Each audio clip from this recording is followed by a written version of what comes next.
Movie Howl. My name is Joe, here with my co-host Ryan, where we talk about movies old and new, give you a different perspective, maybe something good, maybe something bad, maybe a little in between. Yep. We'll see how it goes this time. Maybe avoid some disasters, maybe find something new to make fun of. That would be, it's always fun. It's always fun to give a little garbage to the movies. There might be some heavy-handedness with that going around in a lot of these sort of movie reviewing kind of talks, but I'd like to talk more about the lighter side of some of this stuff, which wasn't what happened in one of our last movies, but this one isn't that movie. This one is The Mask of Zorro. Yep. A fun, late 90s action movie starring the great Anthony Hopkins and the mostly great Antonio Banderas. It's fun. It's fun to watch. Catherine Zeta-Jones is in it, and no other actors that I could come up with their names because I've not seen them in anything else. I'm pretty sure I've seen the one that played Captain Love in something else before, but I cannot think of his name. He looks very familiar. He's basically the same character as the white Anglo-Saxon captain from the Pirates of the Caribbean movies. He's very similar to that character, only much less... Norrington? Yeah, that guy. Much less character development over time. He just is what he is in this movie, which is fine. I liked him as a bad guy, as an antagonist in this. Yeah, he was a good bad guy. Because he's actually, at least at first, he's on the side of the law. He's chasing criminals. Mm-hmm. He's doing his job. There's not really that much wrong with their first confrontation. As Antonio Banderas' character, Alejandro, is a criminal. Mm-hmm. And him and his brother just robbed Stagecoach. It was this little ploy by him, his brother, Three Finger Jack, is the name of the character that they're working with. Kind of like a Stagecoach idea. I felt it was very Robin Hood-ish. That's what they were trying to portray. He was very friendly to the native townsfolk there, and I can't say they were going to plan to use the money altruistically. Right. But I got that friendly man of the people vibe from what they were doing. Yeah, I did too. It seemed that they were there to rob those soldiers specifically, and there's a scene the one of the villagers comes up to him and says there's a strong box in the Stagecoach, or however he puts it. Yeah, absolutely. And they go, yeah, that's why we're here. The guy's like, okay. I don't know what he thought they were there for before. Maybe it was just by accident, or they were there to help them, save them, whatever. But yeah, there was that moment of recognition with he was like, oh, okay, that kind of makes sense now. Yeah. And Captain Love doesn't do anything to him unprovoked, let's say. The brother that dies. Mm-hmm. Spoiler. He... a little late on that one, but okay. It's all right. Whoopsie. Yeah. If you haven't seen the first 5 minutes of this 20-year-old movie... We apologize. Yeah, when they first meet, he's very serious and intimidating, kind of, in his demeanor, the way he's very proper, very, straight to business. He shoots Three Finger Jack as soon as he jumps out of the wagon. And Alejandro's brother kills himself before they can get him. Before anything really happens to him. But then the thing that puts it over the edge for Love clearly being the bad guy is that he cuts his head off. He says, bag the head, bury the body. For some reason, they leave the big silver medallion that Zorro gave them behind. It's the size of a saucer, and it's just in the dirt. I mean, I'm pretty sure we call that plot convenience. Yeah. He, and by he, I mean the director, needed Antonio Banderas to have that as, the memento, the thing that he can look at when he mourns and he is driven by vengeance and hate for this Captain Love. I was going to say Long, and I'm like, I knew that wasn't right. Yeah, it's also the thing that allows the original Zorro to recognize him, because he gave him and his brother that memento 20 years before. Mm-hmm. They saved him, quote unquote, saved him by attempting to murder a perch full of guards that had rifles and were ready.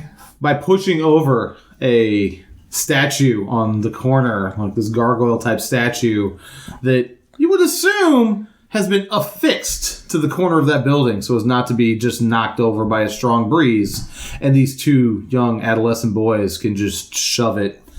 I mean, that was a little... but very convenient. It was very convenient. To not to be too harsh with this movie in that aspect, there's not a ton of that. There's a lot of movies that things happen... they have to get the MacGuffin and they have to go from here to there because the plot needs it to happen. There's not a lot of that in this movie. There's a few things that I have, a few little things that I noted that was exactly the case.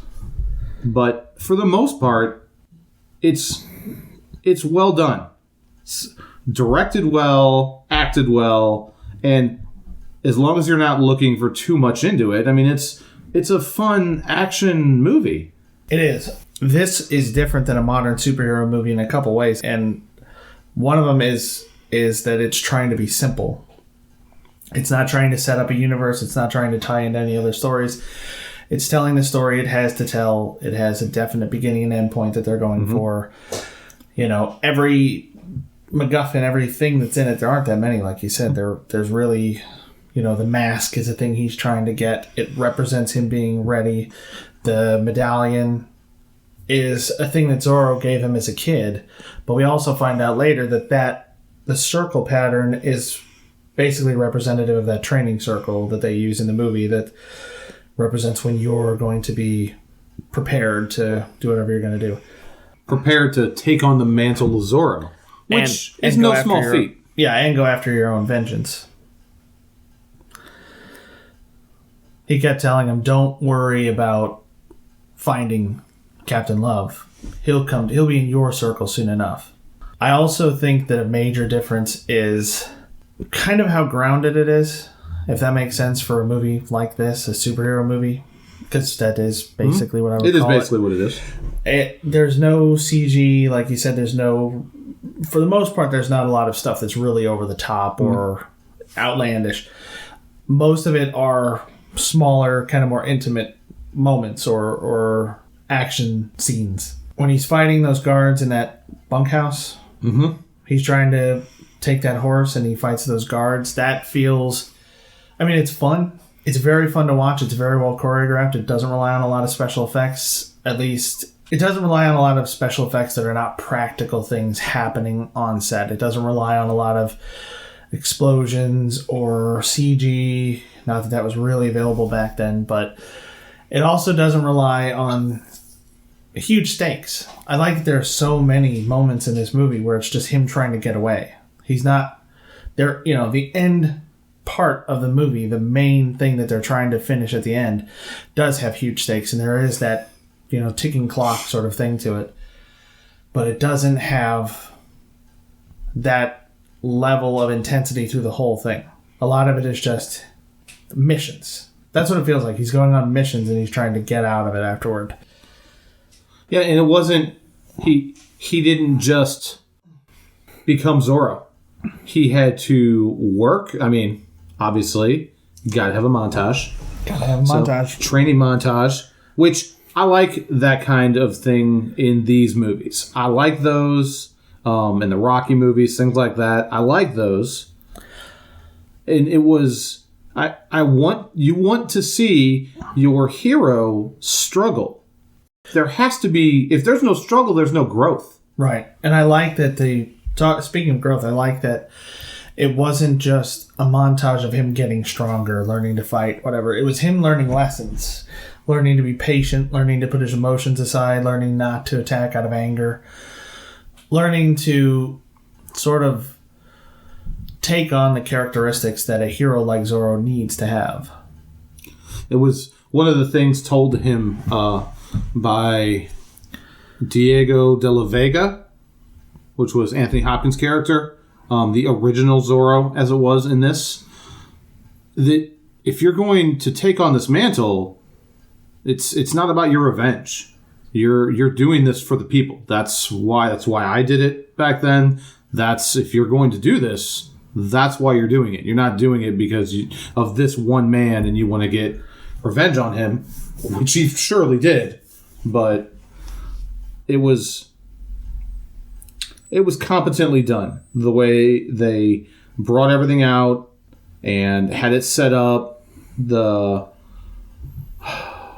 ups, the downs, and as we stated, it's fun. This, number one, it's a fun movie, which it's nice to be able to sit down and just, get your bucket of popcorn, and I want to sit and watch a fun movie. And it doesn't ask a lot of you. It's not asking you to figure a whole lot out. It's not asking you to keep track of really complicated political affairs. There's no dreams inside of dreams inside of dreams. Right. There aren't a lot of twists or double crosses or anything like that. It very clearly sets out who the good guys are and what they want, who the bad guys are and what they want. We don't really know why the captain's in it, though, because he doesn't appear to be from that area. I don't know how he got hooked up with them. Yeah. He's kind of just a hired mercenary. It is. He plays that role of it, and I always ask myself as I'm watching these now, I'm trying to be better at this, why are these characters doing what they're doing? What is their driving reason? Anthony Hopkins, revenge. Well, Antonio Banderas, revenge. Initially fighting for his people, his home. True. In the very beginning, him as Zorro as a young man, or younger than what you see him for most of the movie, but he was still probably, at least the look of him, and he's probably in his 40s. Late 40s, that's what I would assume he's supposed to be. When he played this role, and that was the early aspect. And then you find out, after everything happens, they go to 20 years later, so he's a almost 70-year-old man, for the majority of this movie. And so his driving motivation for that is the revenge. And to get his daughter back. True. Once he found out that was the case. He didn't realize right away that his daughter was still in the picture.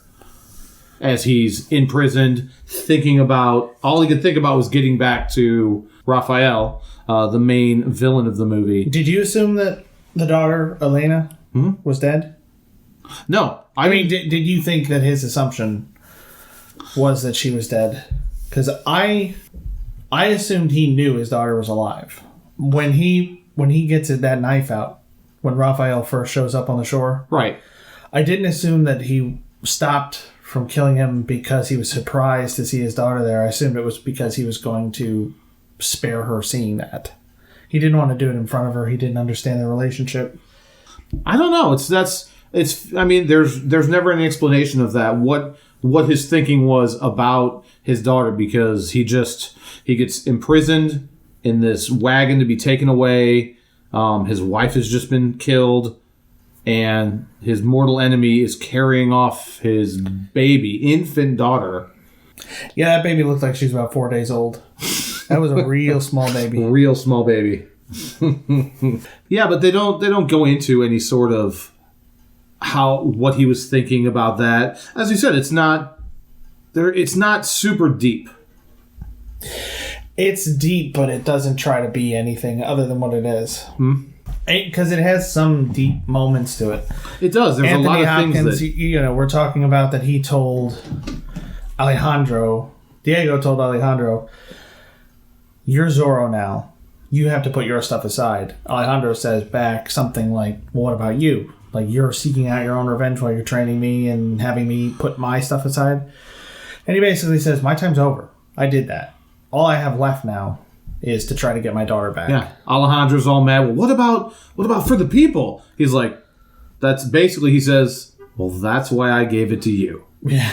Like, that's what you're here for now. I've waited 20 years of my life wasting away, waiting for the opportunity to get revenge on my enemy. But at that moment, that's not what he was concerned with. He wasn't saying, I've been waiting for this long to go kill Raphael. He said, I am going to go get my daughter. Right. Like when I'm he not realized losing her again. Mm-hmm, that was when he realized that she was in the picture as something that maybe he thought that she was given away to an orphanage, or that she was in Spain, on the other side of the world, and absolutely he would never be able to find her. Mm-hmm.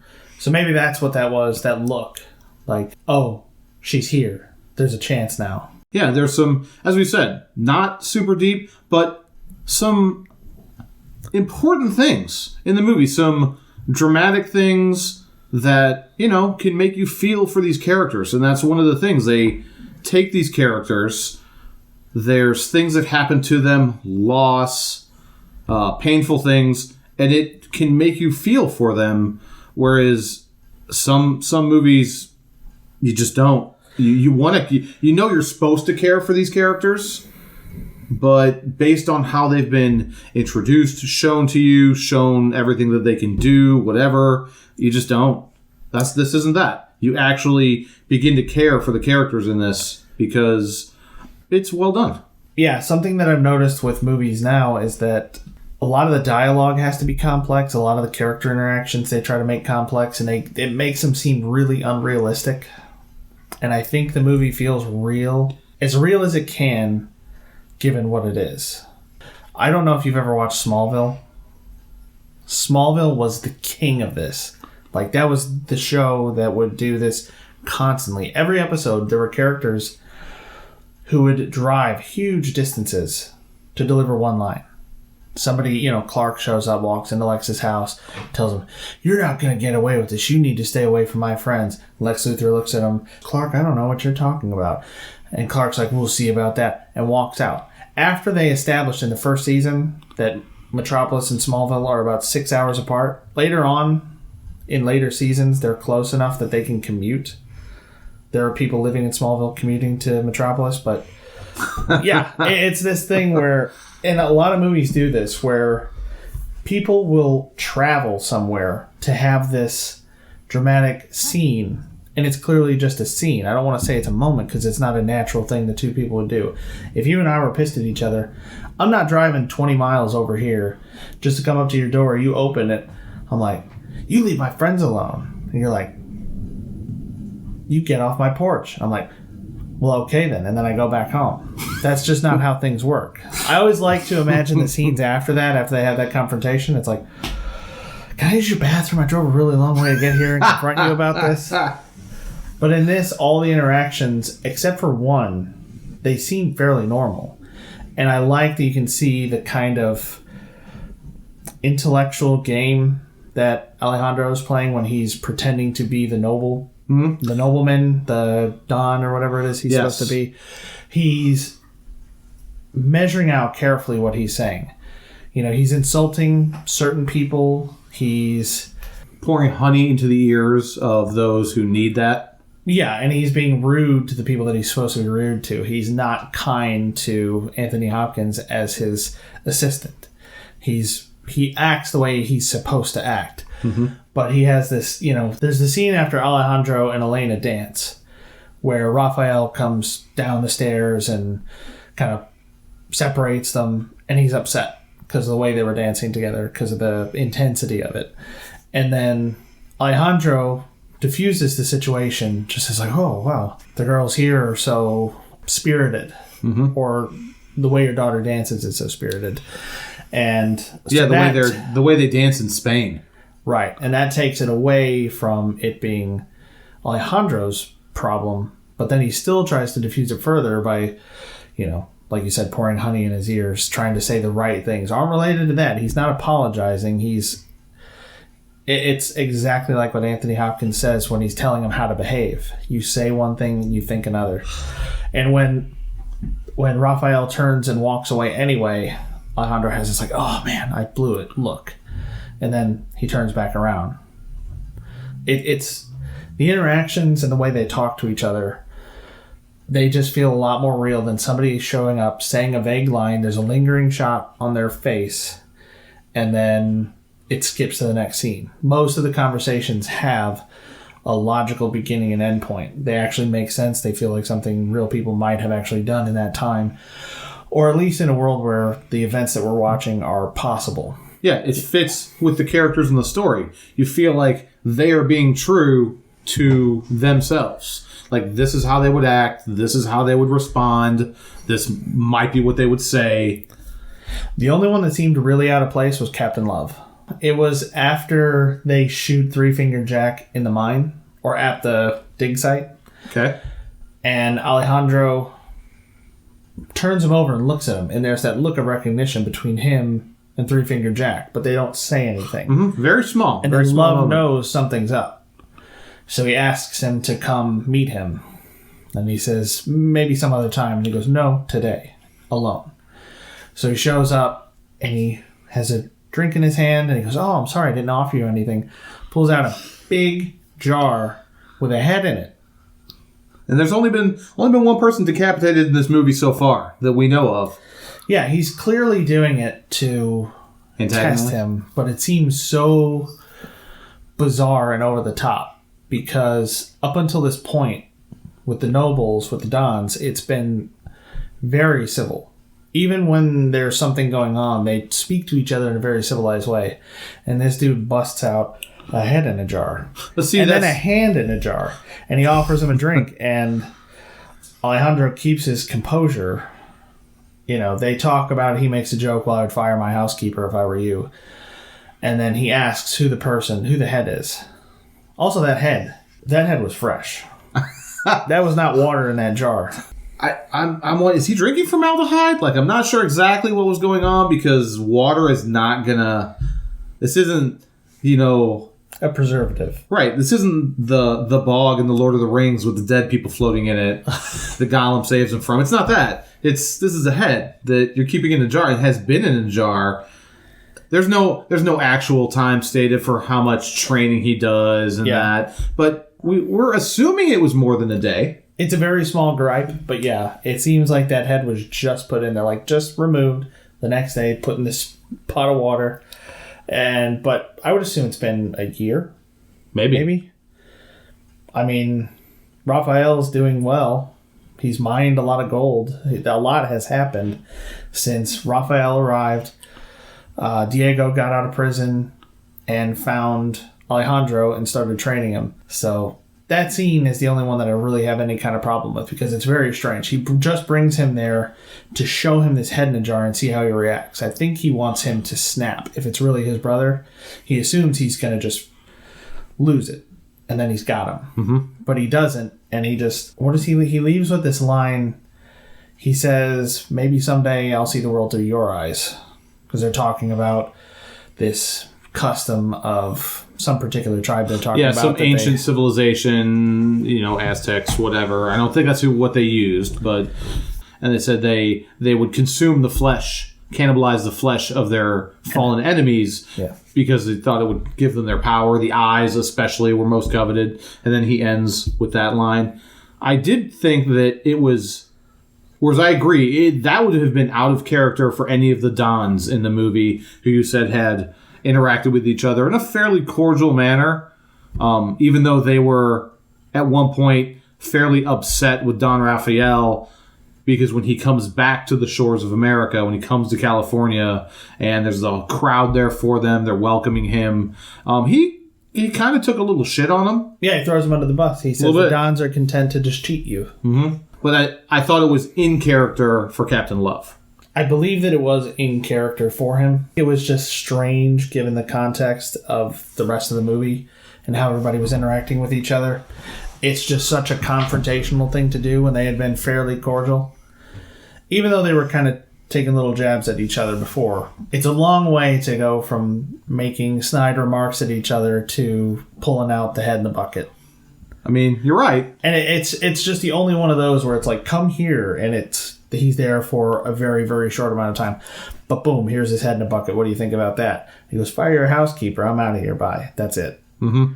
That's the only scene that's like that to me. That's the only reason I bring that up. And I think a lot of movies kind of try to be maybe more deep and complex than they need to be by throwing in these kind of often brilliant lines, but they make the interactions feel just so unusual. Yeah, there were some things in this movie that I really enjoyed. Small things. I really enjoyed and I like this in movies where it makes sense. This was based on the time period of the movie. You're not driving around in cars. You're riding around on horses. And I really liked the relationship between the two main heroes and their steeds. Anthony Hopkins, obviously, as the young Zorro in the very beginning of the movie, his horse is there to be his partner, do what he needs him to do, be there when he needs him to be there, exactly like you would expect. And then later on, as Antonio Banderas' character, Alejandro, sees the horse. He sees the horse being unruly. He sees that they are having trouble bringing it in. And Diego says, like, oh, that's an exquisite horse. He says the type of horse it is. Appaloosa. He's like, great horse. And Alejandro's like, all right, I'm having it. And then he's surprised that the horse acts exactly the way he saw it acting the first time he saw it. Yeah, he goes into the stable to break him out, and he gets him all saddled, and he hops up there. He's like, all right, let's go. And then all of a sudden, he's sitting on this horse, and then it just goes bucking bronco. Yep. It starts just going everywhere in the stable, smashing shit, busts through a wall where all these other troops are. Yeah. And he's trying to just sneak in and take the horse, and the horse is not having it. The horse is like, hey, everybody. Yeah, instead of quietly just like leading it out of the stable, no, he's going to hop on and he's going to ride it out because, well, I'm going to be Zorro. That was my horse. Mm-hmm. But their interactions, him and that horse the whole time, that horse is kind of a dick to him. And I really enjoyed that. It's like this horse is giving him shit. And in so doing that, the writer or director is able to give this horse just a little bit of character. And I appreciated that in this. It was fun. I mean, even Elena, she is kind of a human MacGuffin. Alejandro's kind of fallen in love with her, and Diego's trying to get her back. It's his daughter. You know, when you first see her, she's worried about having had impure thoughts. One of the first scenes with her where she's speaking much is her confession. And then it turns into her kind of trying to be in the middle of this fight between Raphael and Diego. She doesn't want her real father, Diego, getting hurt, but she also can't, after 20 years, can't just stand by and allow Diego to kill Raphael because he raised her. I like that there's that much depth to it, and I like that she's shown. We're talking about how we're establishing people as good or bad. She's really concerned, it seems like, about the people in the mine, the people that they've got locked up that they're going to destroy as evidence. Yeah, she wasn't just damsel in distress, and she also wasn't super badass heroine. Right. That she was a little of both as a human character, and it was well done in that. Yeah, it makes a lot of sense. She beat Alejandro in a sword fight. And she says she's been doing it since she was 4. Yeah. It makes sense. He's been doing it for a couple months, a year. Yeah. Like, it makes sense that she would win. But it also makes sense that she would be a little bit out of her element in other areas. Particularly, like, the huge fight scenes elsewhere in the movie. Because that's not something she's exposed to. Right. There's a huge difference between being taught and training all of your life versus actually you're no more training, now we're into actual battle. Those are two vastly different things. She was, and I'm not going to argue, I think slightly a MacGuffin of that's kind of what she could have been considered, but a good character, and I didn't disbelieve the things that I saw her doing. Yeah, I think she was a well-written female character, too. There's a lot of focus on that nowadays, it seems like, having well-written female characters, because male characters tend to dominate most movies.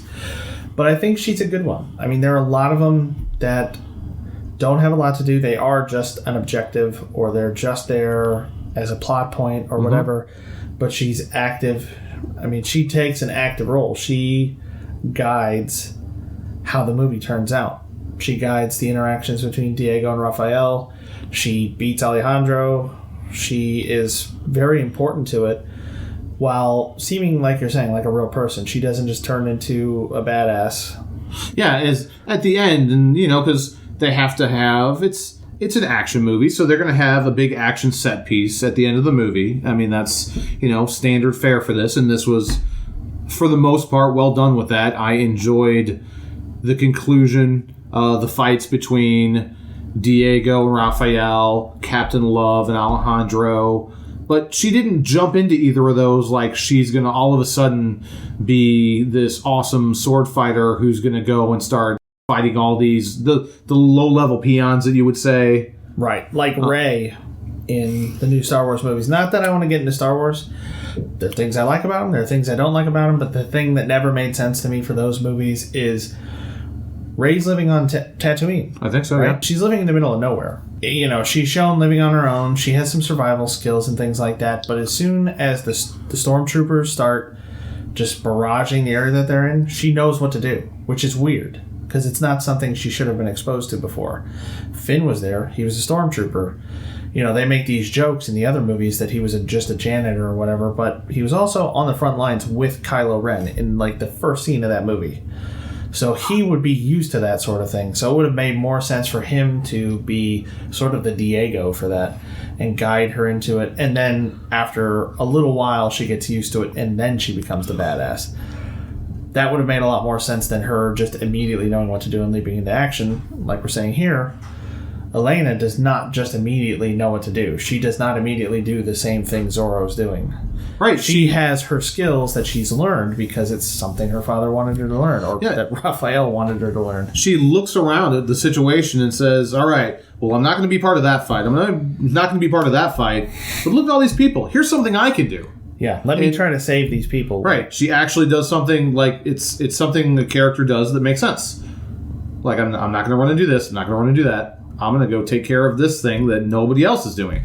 I did think one of the scenes, talking about that particular scene, that did bug me, they show early on they're locking up all the workers, the peasants, and they're doing it so that they can blow up the mine and get rid of the mine and all of the evidence, which includes them. And when Zorro shows up and everything originally starts to happen, Captain Love goes and he stops the wick from burning. He cuts it, and so, well, I don't have to worry about this right now. I have to worry about taking care of Zorro and doing that. There was a point when it got reignited based on other things that had gone on, that she runs over that burning wick. And I'm like, she did. She and could have just stopped it? Right, and I thought to myself, she just stops it right there, and like, oh, I'm gonna... And the thing that bothered me about it is, up to that point, she seemed like just a fairly smart, capable person. Well, it's like the medallion. If she had stopped the ticking clock, then there'd be nothing driving the story forward. There'd be no intensity. There'd be no impending doom. I mean, yes, but I think the greater drive for that was you needed the big, explosive payoff at the end. It's an action movie. It's a late 90s action movie. And in 90s action movies, there were lots of explosions. Yep. And so they felt the need. They were the giant CGI sky battles of the 90s. Absolutely. And so they needed that to happen. They wanted that people to be able to get that big payoff of the explosion, which I didn't necessarily need. My payoff was in the battles and how the two main antagonists got their comeuppance. Right. A lot of the time the stakes were about the people involved. Mm-hmm. Not always about the fate of a country or a whole group of people. It felt right that at the end it built up to that. Mm-hmm. It built up to saving this large group of people who are imprisoned and are going to be killed to protect the secret. But getting to what you said about the type of movie it is and for its time period, I had this thought while we were watching it that I like the way it was shot. I like the limitations that they had to deal with. Some of the limitations made it a little bit hard to follow, particularly the chase where they're fighting on horses. Yeah. It was a little bit difficult to follow exactly what he was doing because you can't see everything. They have to cut and... Yeah, there's no one long shot. There's jump cuts, sure. But a lot of those cuts, especially during that end sequence, made it feel intimate. They're cutting to all these different things happening at once instead of what they would probably be able to do now, which is cut to wider shots and use CG to fill things out or better sets or whatever. A lot of the scenes that they're doing are very tight. Mm-hmm. They're cutting between multiple different things happening at the same time, and it makes it feel, like I said before, a little bit more real. It makes it feel like you're in the middle of all this stuff going on, and it makes it feel more intense. And in that respect, I really like the way this movie was shot. It doesn't spend a whole lot of time on scenery. Maybe the first scene where they're establishing the world that they're in does, where Zorro, instead of just getting on the ground and running out of there, he keeps climbing up stuff. Yeah. And he rides his horse up these stairs and gets this scene where the horse rears up, and it's a cool establishing shot. To be fair, I think that's a classic Zorro silhouette. The man on the horse, reared up in black with the cape. I think that's a classic hallmark of the character of Zorro. It is. It's basically Batman standing on the edge of a building, looking stoic. Batman was good at that. Yep, that's his jam. But yeah, the choreography in this, most of the fight scenes, the things, I didn't feel like they were done poorly. I think they were done really well, especially compared to more recent movies that most people would probably think were better, like The Dark Knight Rises. That's the third one, correct? That's the third one. Okay. There are some scenes in that where the fighting is a lot of people kind of moshing together, and it's really hard to tell what's going on.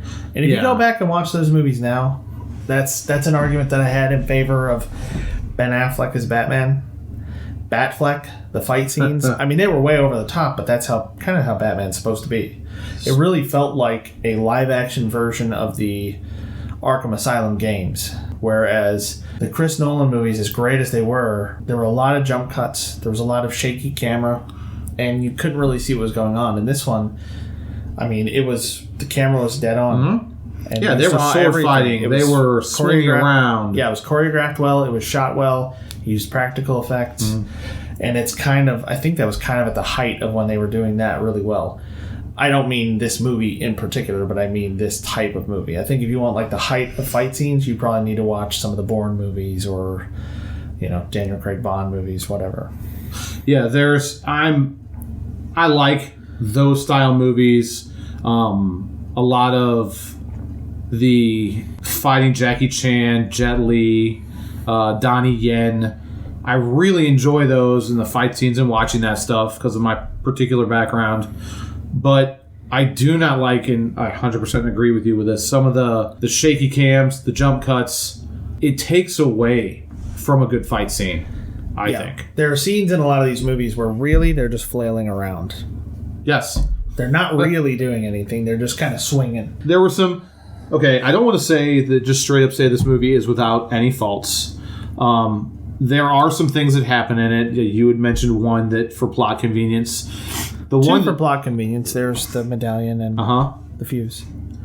The one that bothered me the most, I thought, was there's a scene with Elena, and she's walking around this market in town, and apparently her old nanny, who worked for Diego and her mother and would hang flowers over her bed, her 4-day infant old bed, and she recognizes her. She looks at this fully grown woman who she hasn't seen since she was in a diaper, like young, like not toddler diaper, like young baby, and she just recognizes her.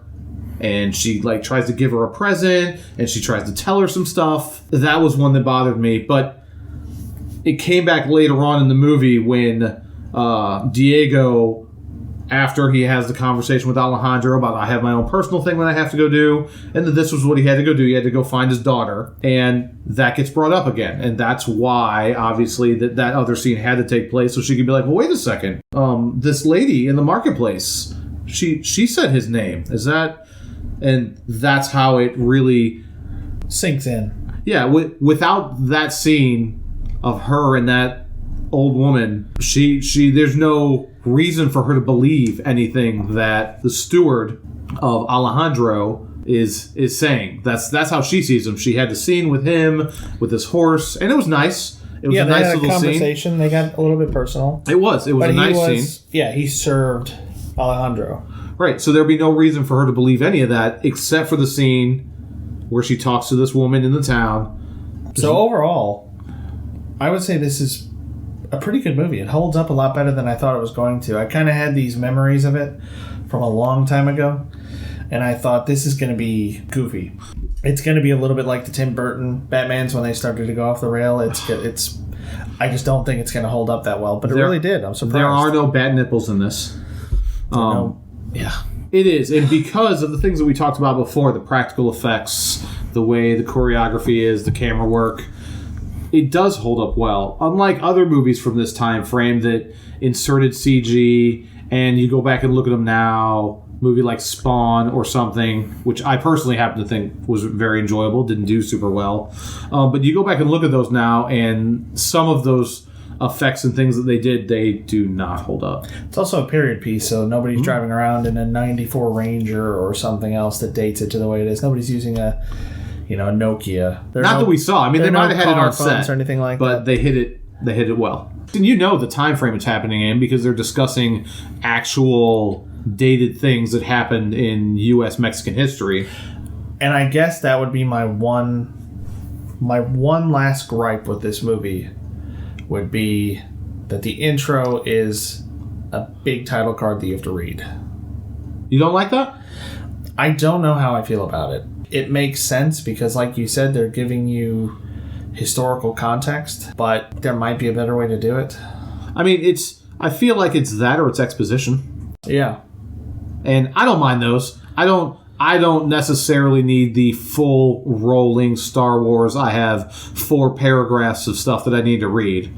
But I don't mind that opening scene of this is what's going on. I'm starting this movie and this is where we are. Go. But we did get enough exposition naturally to know what's happening. We know that the governor has to go back to Spain. We know that there's revolution. Like, they say all these things after that title card is up. That's true. All of everything that they conveyed in that is given to us again after that. In a somewhat less obvious way. The only thing we don't know from context is the exact year. But when the title card that gives you the synopsis behind the movie, the very starting piece of information you need is one of your biggest gripes. It's a pretty good movie. Yeah, it was fun. There was one thing in it that I really enjoyed as a throwback to a very old classic movie. That was when Raphael was trying to find Diego, the old Zorro, in the prison.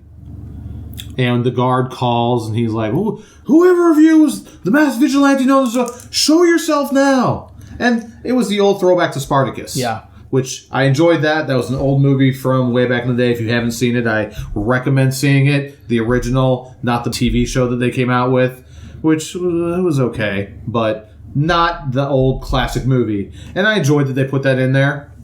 But otherwise, yeah, I agree with you. I think this is something that both you and I would recommend. If you're just looking for something fun to do, go see it. Definitely. I'm sorry. We say go see it. You're not going anywhere. Sit down in your living room. Pop on whatever your service is to watch it and watch this movie. It's a lot of fun. It is. And we also found out... I never knew this. I don't know how I never knew this. I liked this movie. I had it on VHS. There is a sequel to this movie. And we may have to watch that and review it as well. We'll see. We'll see what happens, what the future holds. But otherwise, this is a watch. For sure. This is a watch. Yeah. At the end of it, I was thinking, wow, they kind of set that up for a sequel. Especially that scene at the very end where it's his silhouette and he does the Z. Uh-huh. It's like, it's too bad there wasn't another one of these. Apparently there were. Apparently there is. At least one or two. Well, thanks for listening, everyone. We hope you enjoyed it. And we'll catch you on the flip-flop. Something like that.